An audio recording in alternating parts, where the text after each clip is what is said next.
యాదాద్రి భువనగిరి జిల్లా చౌటుప్పల్ మండలం దండు మల్కాపురంలో మంత్రి కోమటిరెడ్డి వెంకటరెడ్డి పర్యటించారు. మంత్రి పదవి స్వీకరించాక తొలిసారి నల్గొండకు వెళుతుండగా మార్గ మధ్యలో మైసమ్మ దేవాలయం దర్శించుకుని ప్రత్యేక పూజలు చేశారు.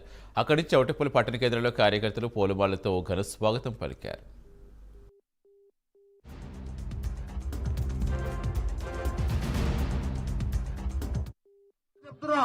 ఈరోజు మళ్ళా వెరీసా గారు గెలిపించడానికి మీరందరూ నడుకట్టు పనిచేసిండ్రు.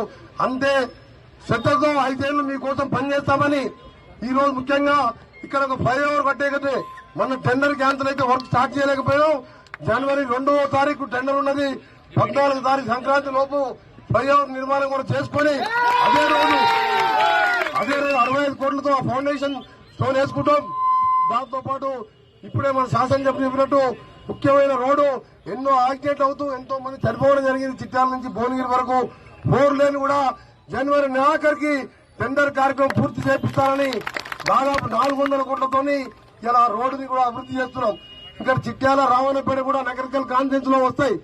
ఆ ఏరియా అయితే అక్కడ కొన్ని ఇండస్ట్రీస్ వస్తే ఈ ప్రాంత నిరుద్యోగులకు ఉద్యోగాలు వస్తాయని చెప్పి ఆ రోడ్డుని నా దృష్టిలో ఉన్నది కాబట్టి ఈ రోజు 10 సంవత్సరాలు అభివృద్ధిలో నేను లేకున్నా ప్రజల మధ్యలో ఉన్నాను. ఆ రోజు అధికార పార్టీని కూడా విధించాను. కానీ తెలంగాణ వచ్చింది మన డిసెంబర్ 3వ తారీఖు మననే. అందుకని ఇంత అభివృద్ధి కార్యక్రమాలు చేయాలని ప్లాన్ లో ఉన్నాయి.